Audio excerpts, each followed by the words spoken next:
WhatsApp guys, Sanjot Keer here, welcome to IFL। Crispy veggie burger बना रहा हूँ। इस वीडियो के अंदर एकदम परफेक्ट वाली होममेड वेजी बर्गर पैटी कैसे बनाते हैं, जो बहुत ही क्रंची और क्रिस्पी बनती है और डिलिशियस भी होती है और बहुत ही आसान है ये रेसिपी को बनाना। और साथ ही में लास्ट में फिर एक वेजी बर्गर असेंबल करेंगे एकदम क्लासिक स्टाइल में, सेसमे बन, उसके ऊपर मेयोनीज़, फिर थोड़ी सी लेटिस, फिर हमारी होममेड क्रिस्पी वेजी पैटी। बहुत ही डिलिशियस बर्गर बनता है and believe me, this burger taste much better than the ones bought from the market. बहुत ही आसान रेसिपी है। सबसे पहले एक स्ट्रेनर के अंदर में 1/3 कप पोहा यानी कि राइस फ्लेक्स ऐड कर रहा हूँ। अब इसे हमें पानी के साथ धो लेना है, बस थोड़ा सा पानी डालना है और ड्रेन ऑफ कर देना है पानी को। और फिर इस पोहे को 5 मिनट के लिए रेस्ट करना है, इसे सोकअप होने देना है। आपको पानी के अंदर नहीं सोक करना है, पानी पूरा निकल जाना चाहिए। खाली धो लेना है पोहे को और छन्नी के अंदर 5 मिनट के लिए रेस्ट होने देना है। अब आप देख सकते हो पोहा हमारा रेस्ट हो चुका है। अभी मैं इसको अच्छे से मैश कर रहा हूँ। मैश कर लेना है, एकदम उसका जो टेक्सचर है वो एकदम मैश्ड पोटैटो जैसा हो जाना चाहिए। अब इसे हम साइड पे रख देंगे। तो मैंने अभी जो पोहा सोक करके मैश किया है, ये जो एक एडिशन है इस रेसिपी के अंदर, ये बाइंडिंग एजेंट जैसे काम करेगा। अब कोई भी आलू की जब भी चीज़ बनाते हैं तो आलू में काफ़ी सारा स्टार्च होता है, और अगर आपको चाहिए कि वो आलू के मिक्सचर को थोड़ा सा ड्राई करना है तो आपको थोड़ी सी बाइंडिंग डालनी पड़ती है। बाइंडिंग एजेंट बहुत तरीके के होते हैं, कॉर्नफ्लावर ऐड किया जाता है, ब्रेड क्रम्स ऐड किए जाते हैं, पर यूजुअली मैं पोहा यूज़ करता हूँ, राइस फ्लेक्स यूज़ करता हूँ। इससे क्या हो जाता है कि एक तो टेक्सचर चेंज नहीं होता है, वो कॉर्नफ्लावर का आटा आटा जैसा टेस्ट आता है पैटी के अंदर वो भी नहीं आता है, प्लस बाइंडिंग का काम भी हो जाता है। और राइस फ्लेक्स का, पोहे का कोई अपना फ्लेवर नहीं होता है, ब्लैंड होता है काफ़ी, तो वो अलग से टेस्ट भी उसका जो है एडअप नहीं होता है हमारी टिक्की के अंदर। तो एकदम परफेक्ट बाइंडिंग एजेंट है। आप भी इसी तरीके से यूज़ कीजिए ये वाली ट्रिक, तो आपकी जो टिक्की है वो अच्छे से बनेगी एकदम, और बिल्कुल भी टूटेगी नहीं फ्राई होते टाइम, या वो उसमें ज़्यादा पानी भी नहीं रहेगा। दूसरी बात, अगर आपको कोई बाइंडिंग एजेंट नहीं ऐड करना है, जैसे मैं कई बारी नहीं ऐड करता हूँ, तभी जो आलू की वैरायटी है वो बहुत इंपॉर्टेंट होती है। आपको लेस स्टार्ची पोटैटोज़ यूज़ करने पड़ते हैं। अभी ये वाली रेसिपी मैंने सादे नॉर्मल पोटैटोज़ यूज़ किए हैं। अगर मुझे बाइंडिंग नहीं यूज़ करनी है तो मैं पहाड़ी आलू या इंदौरी आलू मिलते हैं, ऐसे 2-3 वैरायटीज़ हैं आलू की। मार्केट में जाओगे, उनको बोलना मुझे फ्रेंच फ्राइज़ वाले आलू चाहिए या पहाड़ी आलू चाहिए, तो उसमें स्टार्च बहुत कम होता है, पानी भी कम होता है, और वो वाले आलू की जब आप पैटी बनाओगे आपको कोई बाइंडिंग एजेंट डालने की ज़रूरत नहीं पड़ेगी। एज इट इज़ वो पैटी काफ़ी खुश्क होगी, ड्राई होगी, और उसमें आपको बाइंडिंग एजेंट डालना नहीं पड़ेगा। तो ये भी एक चीज़ आप ध्यान में रख सकते हैं जब भी कोई आलू की चीज़ बना रहे हो, जैसे टिक्की, पैटी, फ्रेंच फ्राइज़ एक्सेट्रा। अब हमारा नेक्स्ट स्टेप ये है कि हमें आलू की पैटी के लिए एक तड़का बनाना है, और उसमें फिर कुछ वेजिटेबल्स डालेंगे, आलू डालेंगे और एक वेजी पैटी बनाएंगे बहुत डिलिशियस वाली। तो वो जो फिलिंग बनानी है वो बना लेते हैं। अब एक पैन के अंदर 1 टीस्पून तेल, 1 टेबलस्पून मक्खन, आधा कटा हुआ प्याज और 1 टेबलस्पून गार्लिक यानी लहसुन मैंने ऐड कर दिया है। अभी इन्हें मीडियम हाई फ्लेम पर आपको थोड़ा सा भूनना है। अनियंस को बस ट्रांसलूसेंट होने देना है, ज़्यादा पकाना नहीं है। 2-3 मिनट में आपके अनियंस जब ट्रांसलूसेंट हो जाए, इस स्टेज पर आपको इसके अंदर सब्जियां ऐड करनी है।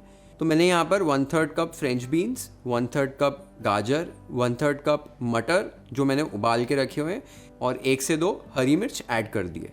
अब ये सारी वेजिटेबल्स को आपको अच्छे से मिक्स कर लेना है, स्टर कर लेना है, और 2 से 3 मिनट के लिए हाई फ्लेम पर आपको पकाना है। आपकी जो सब्जियां हैं वो क्रंची रहनी चाहिए, बहुत ज़्यादा लिम्प नहीं हो जानी चाहिए, ये बहुत इंपॉर्टेंट है। बस 2 से 3 मिनट तक हाई फ्लेम पर कुक कर लीजिए। तो अब मैंने फ्लेम को धीमा कर लिया है। अब मसाले ऐड कर लेते हैं। आधा टीस्पून हल्दी यानी टर्मरिक, 1 टीस्पून लाल मिर्च पाउडर, 2 टीस्पून आमचूर पाउडर यानी ड्राई मैंगो पाउडर, 1 टीस्पून जीरा पाउडर, और 1 चुटकी भर गरम मसाला। अब ये स्पाइसेस को फटाफट से मिक्स कर लो, ज़्यादा पकाना नहीं है, स्पाइसेस जल जाएंगे। मिक्स करते ही आपको इसमें उबले हुए आलू डाल देने। यहाँ पर मैंने 5 से 6 मीडियम साइज़ के आलू जो हैं उबाल लिए थे, उसे ग्रेट करके ऐड कर रहा हूँ। मैं हाथ से मैश नहीं कर रहा हूँ क्योंकि मिक्सचर में गुठलियाँ आ जाती हैं आलू की और अच्छा नहीं लगता है। एकदम परफेक्ट कंसिस्टेंसी के लिए हमेशा ऐसी कोई चीज़ बना रहे हो ग्रेट करके डालो आलू, और ग्रेटर का जो बड़ा साइज़ है होल का वो यूज़ करना है, पतला वाला साइज़ आपको यूज़ नहीं करना है, ये बात आप ध्यान दीजिए। मैंने अभी आलू ग्रेट करके ऐड कर दिए, साथ ही में थोड़ा टेस्ट के हिसाब से नमक भी इस स्टेज पर ऐड कर दो। अब मैं सारी चीज़ों को अच्छे से इसमें मिक्स कर रहा हूँ। मिक्स करते करते थोड़ा थोड़ा मैश भी कर रहा हूँ। एक बार आपका सारा मिक्सचर मिक्स हो जाए, अच्छे से एक साथ आ जाए, अब इस स्टेज पर इसके अंदर मैं सोक्ड पोहा डाल रहा हूँ, हमारी बाइंडिंग ऐड कर रहा हूँ, और साथ ही में थोड़ा फ्रेशली चॉप्ड धनिया इसमें ऐड कर रहा हूँ। अब ये वापस से सारे इंग्रेडिएंट्स को मिक्स कर लीजिए। कई बार इस स्टेज पर मुझे इंग्रेडिएंट्स मिक्स करने में थोड़ी दिक्कत होती है, तो मैं एक पोटैटो मैशर यूज़ कर लेता हूँ जो हम पाव भाजी के लिए यूजुअली यूज़ करते हैं, और उससे सारी चीज़ें मैश कर लेता हूँ एकदम लाइटली। बहुत ज़्यादा मैश नहीं करना है, हल्के हाथों से मैश कीजिए, सारी आपकी फिलिंग जो है वो एक साथ आ जाएगी, अच्छे से मिक्स हो जाएगी। अब आप देख सकते हो कि मेरी जो फिलिंग है वो एकदम अच्छे से मिक्स हो गई है, एक साथ आ गई है। मैंने इसे पका भी लिया है 3-4 मिनट के लिए हाई फ्लेम पर। इस स्टेज पर इस फिलिंग को एक बोल के अंदर ट्रांसफ़र कर दीजिए। बोल के अंदर ट्रांसफ़र करने के बाद आपको इस मिक्सचर को कम से कम 10-15 मिनट के लिए ठंडा करना है, या रूम टेम्परेचर पे कम्प्लीटली आ जाए तब तक ठंडा कर लेना है। ठंडा करने के बाद इसको कवर करना है। मैं यहाँ पर क्लिंग फिल्म यूज़ कर रहा हूँ कवर करने के लिए, आप प्लेट का भी इस्तेमाल कर रहे हैं, लेकिन कवर करना बहुत ज़रूरी है। कवर करने के बाद इस फिलिंग को आप फ्रिज में रख देंगे कम से कम 15 मिनट के लिए। तो अब मैंने फिलिंग को 15 मिनट के लिए फ्रिज में रख दिया है। फ्रिज में रखने का कारण ये है कि जो फिलिंग है उसको अच्छे से ठंडा कर लेना है। जो थोड़ा बहुत मॉइस्चर होगा और जो फिलिंग में थोड़ी सी गर्मी होगी वो निकल जाएगी, तो सेट हो जाएगी फिलिंग, और इसको टिक्कियों में पैटी शेप में शेप करना बहुत ईजी हो जाएगा। तो ये स्टेप भी बहुत इंपॉर्टेंट है। और एक चीज़ याद देना, 15 मिनट से आधे घंटे से ज़्यादा ऊपर मत रख देना, नहीं तो फिर बाद में टिक्की बनाने में थोड़ी सी मुश्किल हो जाती है। बाहर निकालोगे फिलिंग बहुत ज़्यादा ठंडी होगी तो मॉइस्चर जमा हो जाएगा बाहर से, तो वो भी हमें नहीं चाहिए। तो 15 से 30 मिनट मैक्स फ्रिज में रखो, और आप फिर उसके बाद टिक्कियों को शेप कर सकते हो आसानी से। तो जब तक पैटी की फिलिंग फ्रिज में ठंडी हो रही है, तब तक पैटी को जो कोटिंग करनी है हमें, उसके लिए एक बैटर बनाना है, एक स्लरी बनानी है, वो तैयार कर लेते हैं। अब मैंने एक बोल के अंदर 1 कप मैदा, आधा कप कॉर्नफ्लावर और टेस्ट के हिसाब से थोड़ा सा नमक ऐड कर दो। अब आपको इसके अंदर धीरे धीरे एकदम ठंडा पानी ऐड करना है और मिक्स करना है। आपको एक सेमी थिक बैटर तैयार करना है जिसे हमें पैटी की कोटिंग करनी है। अब धीरे धीरे पानी ऐड कीजिए, मिक्स करते जाइए, लम्स बिल्कुल भी होने नहीं चाहिए इस बैटर के अंदर।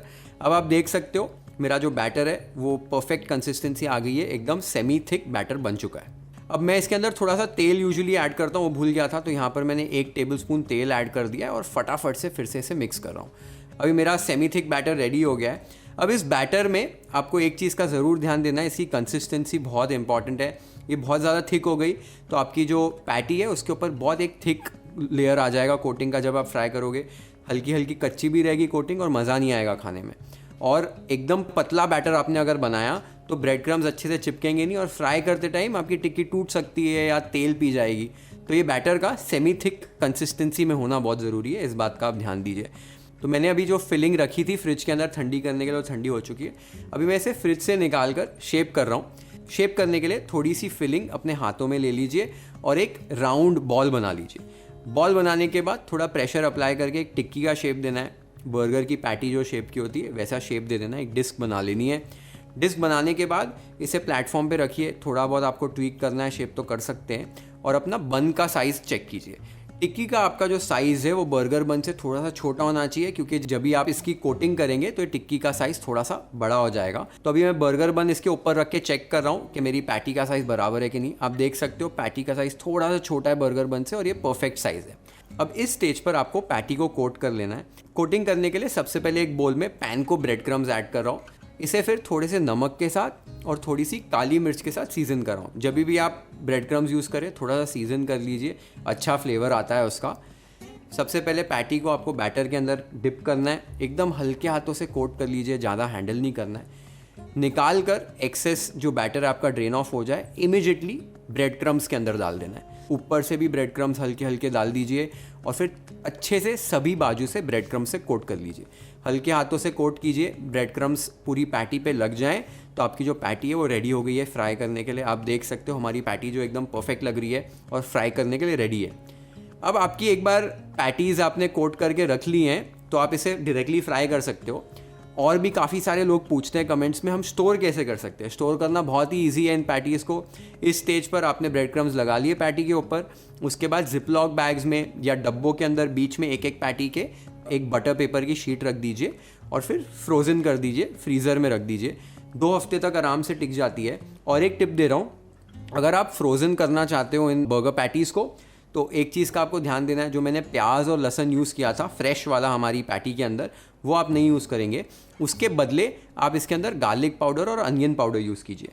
गार्लिक पाउडर आपको 2 टीस्पून यूज़ करना है, अनियन पाउडर आपको 1 टीस्पून यूज़ करना है। तो ये रेसिपी चेंज हो जाएगी। इससे क्या होगा, आपकी शेल्फ लाइफ जो है पैटी की थोड़ी बढ़ जाएगी और ज़्यादा समय के लिए आप पैटी को फ्रीज़र के अंदर रख पाएंगे। तो ये टिप आप ध्यान में रखिए अगर आप पैटीज़ को फ्रोज़न करना चाहते हैं तो। लेकिन मैं आज डायरेक्टली फ्राई कर रहा हूँ इन पैटीज़ को, तो अभी बर्गर पैटीज़ को फ्राई कर लेते हैं, उसके बाद असेंबली कैसे करते हैं वो देखेंगे। तो तेल को मैंने 170 डिग्रीज सेल्सियस तक गर्म कर लिया था। एकदम मॉडरेटली गर्म है, बहुत ज़्यादा हाई नहीं है मेरा तेल और बहुत ज़्यादा लो नहीं है।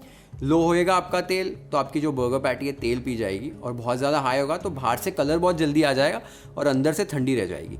मॉडरेटली हाई हीट पे आपका सेट होना चाहिए तेल, और मीडियम हाई हीट पे आपको फ्राई भी करना है। धीरे धीरे फ्राई कीजिए अच्छे से, आपकी पैटी जो है एकदम क्रिस्पी हो जाएगी और एकदम गोल्डन ब्राउन हो जाएगी, तब तक आपको फ्राई करना है। अब आप देख सकते हो पैटी एकदम गोल्डन ब्राउन हो चुकी है, एकदम क्रिस्पी हो चुकी है। इस स्टेज पर पैटी को अच्छे से केयरफुली निकाल कर एक छन्नी में डाल दीजिए और सारा एक्सेस तेल जो है वो ड्रेन आउट कर लीजिए, और आपकी एकदम क्रंची वाली होममेड वेजी पैटी रेडी हो गई है। तो आपने देखा अभी पैटी बनाना घर पे कितना आसान है, और ये वाली पैटी बहुत ही डिलिशियस बनती है। अब मैंने बाकी के सारे कंपोनेंट्स जो हैं, हमारे बर्गर बन्स, मेयोनीज़ और लेटिस तैयार रखे हुए हैं। खाली हमें बर्गर बन्स को हमें सर्व करने से पहले टोस्ट करना है। तो बर्गर बन्स को टोस्ट करते हैं और असेंबली कैसे करते हैं बर्गर की वो देखते हैं।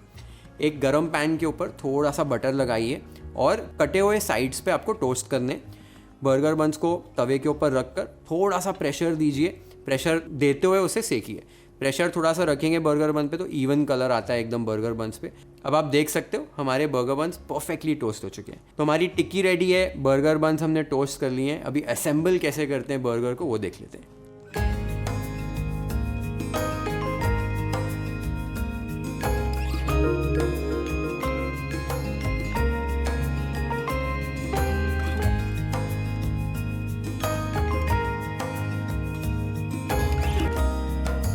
Thinking about what could have been,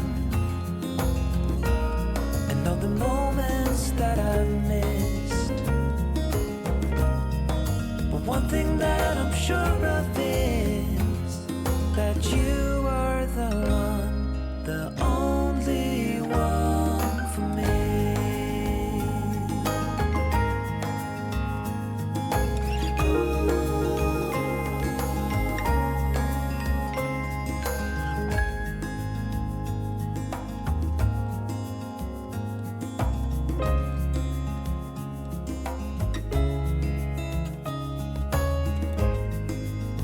तो हमारा crispy veggie burger with homemade veggie patty ready हो गया है, और इतना डिलिशियस बना है। आपको ज़रूर ट्राई करनी है recipe, and I am sure कि एक बार आप ये रेसिपी ट्राई करने वाले हो। इतनी आसान है बनाना, बाहर का बर्गर खाना छोड़ दोगे, तो ज़रूर ट्राई करो। ये रेसिपी बहुत डिलिशियस लगती है। आज तो मैंने एकदम क्लासिक वे में इसे असेंबल किया है। आप इसके अंदर मेयोनीज़ में थोड़ा सा प्ले अराउंड कर सकते हो, पेरी पेरी मेयो बना लो, तंदूरी मेयो बना लो, या सेजवान सॉस ऐड कर दो, चीज़ स्लाइस ऐड कर दो। ऐसे बहुत सारे वेरियस वर्जन्स इसमें बना सकते हो सेम पैटी को यूज़ करके। पैटीज़ को फ्रोज़न भी कर सकते हो जैसे मैंने आपको बताया। तो ज़रूर ट्राई करो ये रेसिपी अपने घर पे। I am sure you are going to love it. Share this video with your friends and family. Hit the like button if you like this recipe. Follow and subscribe to IFL if you haven't yet. Have an amazing time with my crispy veggie burger recipe at your home. Cheers.